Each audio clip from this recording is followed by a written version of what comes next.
Hello दोस्तों, एक बार फिर स्वागत है आप सभी का हमारे एक और नए वीडियो में। दोस्तों, आज हम इस वीडियो में कवर करेंगे मैथिली शरण गुप्त का साहित्यिक परिचय एवं उनकी रचनाएं, जो कि क्लास 12th बोर्ड एग्जाम 2026 में मोस्ट इम्पोर्टेंट टॉपिक है। और दोस्तों, यह क्वेश्चन हर साल 5 नंबर का पूछा जाता है। और आज हम इस वीडियो में यही सीखेंगे कि बोर्ड एग्जाम में किसी भी लेखक या कवि का साहित्यिक परिचय लिखने का सही तरीका क्या होता है। तो आइए वीडियो को बिना देर करे शुरू करते हैं। लेकिन उससे पहले अगर आप भी हिंदी की पूरी तैयारी करना चाहते हैं तो इस चैनल को जल्दी से सब्सक्राइब कर लें, क्योंकि इस चैनल पर हिंदी क्लास 10 और 12 की पूरी तैयारी कराई जाएगी, वो भी एकदम टाइम पर। तो आइए वीडियो को शुरू करते हैं बिना देर करे। सबसे पहले हमें हेडिंग बनाना होगा, मैथिली शरण गुप्त का साहित्यिक परिचय एवं उनकी रचनाएं। उसके बाद इस तरह से आपको एक बॉक्स बनाना होगा, जिस तरह से हम इस वीडियो में बताए हैं। अगर दोस्तों आप ऐसे लिख देंगे तो आपका 5 में से 5 नंबर मिलेगा, एक भी नंबर नहीं कटेगा। और कैसे लिखना है आइए बताते हैं। सबसे पहले आपको इस तरह से एक बॉक्स बनाना होगा और उसके बाद उनकी मेन चीजें उसमें लिखना होगा। जैसे उनका नाम, जन्म, जन्म कहाँ हुआ था, माता का नाम क्या था, पिता का नाम क्या था, उन्होंने क्या क्या उपाधि प्राप्त की थी, रचनाएं, उनकी 2-3 रचनाएं। दोस्तों यहाँ मोस्ट इम्पोर्टेंट है, यहीं पर आप 2-3 रचनाएं जरूर लिख दीजिएगा। और उसके बाद मृत्यु, इतना चीज आपको यहाँ इस बॉक्स में लिखना होगा। अब कैसे लिखेंगे आइए बताते हैं। तो सबसे पहले लिखेंगे नाम। नाम क्या है? मैथिली शरण गुप्त। जन्म कब हुआ था? 3 अगस्त 1886 में। जन्म स्थान मतलब कहाँ हुआ था जन्म? झांसी के चिरगांव में, जो कि उत्तर प्रदेश में पड़ता है। झांसी एक जिला है और वहाँ एक गांव है चिरगांव नाम का, वहीं पर जन्म हुआ था मैथिली शरण गुप्त का। कब हुआ था? 3 अगस्त 1886 में। और उनके माता का नाम काशीबाई था। क्या था? काशीबाई। पिता का नाम राम नारायण गुप्त था। और उपाधि मतलब इन्होंने उपाधि क्या क्या प्राप्त की थी? तो भारतीय संसद के सदस्य रहे। कहाँ के? संसद के सदस्य। भारत सरकार द्वारा पद्म भूषण से सम्मानित किया गया था। कब किया गया था? 1954 में। और 1952 में भारतीय संसद का सदस्य बनाया गया और राष्ट्र कवि की उपाधि प्राप्त की थी। और उसके बाद कम से कम 2-3 रचनाएं यहाँ जरूर लिखिए। और इनकी रचनाएं जैसे क्या है? साकेत है, यशोधरा है, भारत भारती, पंचवटी।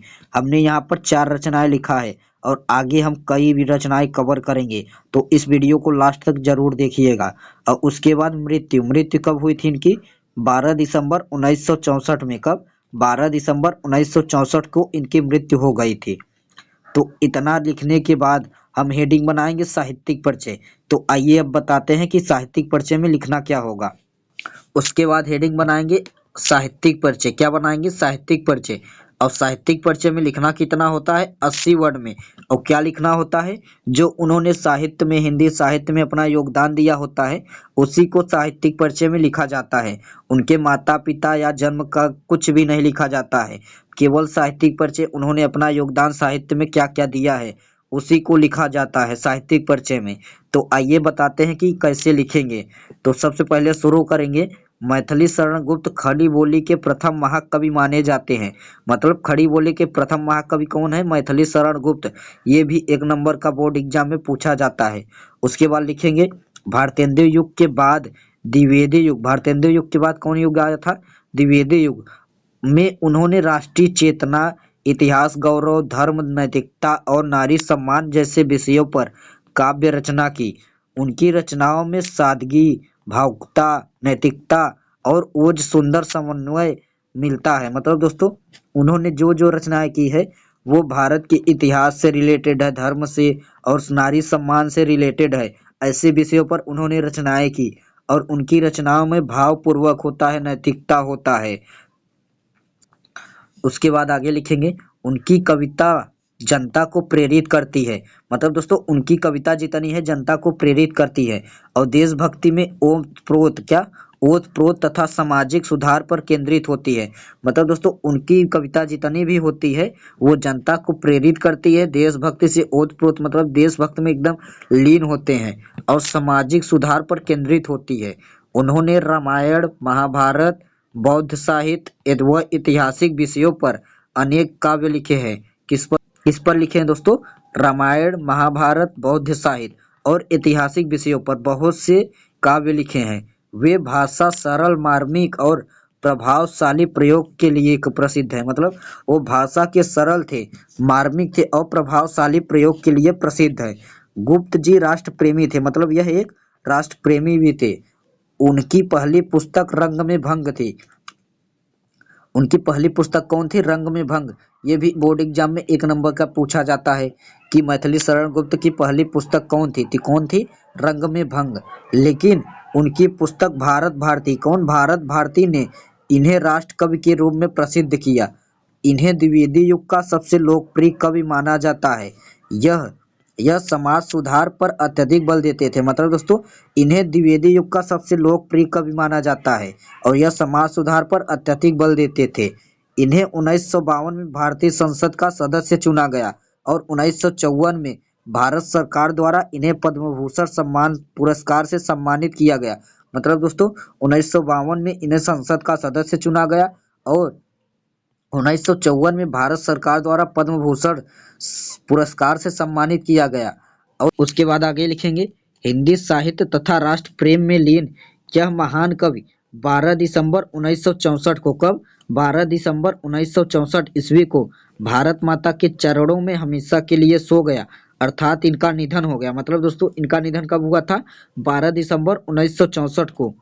तो ये रहा इनका साहित्यिक परिचय। मतलब ये निधन जरूर लिख देना वो लास्ट में। और उसके बाद हम हेडिंग बनाएंगे रचनाएं। दोस्तों 3 नंबर हमें मिलता है साहित्यिक परिचय पर और 2 नंबर मिलता है रचनाएं पर। तो हमने इतना लिखने के बाद 3 नंबर मिल जाएगा और 2 नंबर मिलेंगे रचनाएं पर। तो आइए अब उन 2 नंबर को भी एकदम कवर कर लेते हैं ताकि ये 5 नंबर हमारा एकदम फिक्स हो जाए 100%। तो आइए देखते हैं।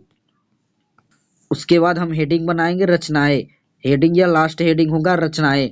2 नंबर होता है रचनाएं पर, 3 नंबर होता है साहित्यिक परिचय पर, 2 नंबर रचनाएं पर। और कम से कम 5 से 6 रचनाएं आपको लिखना होगा।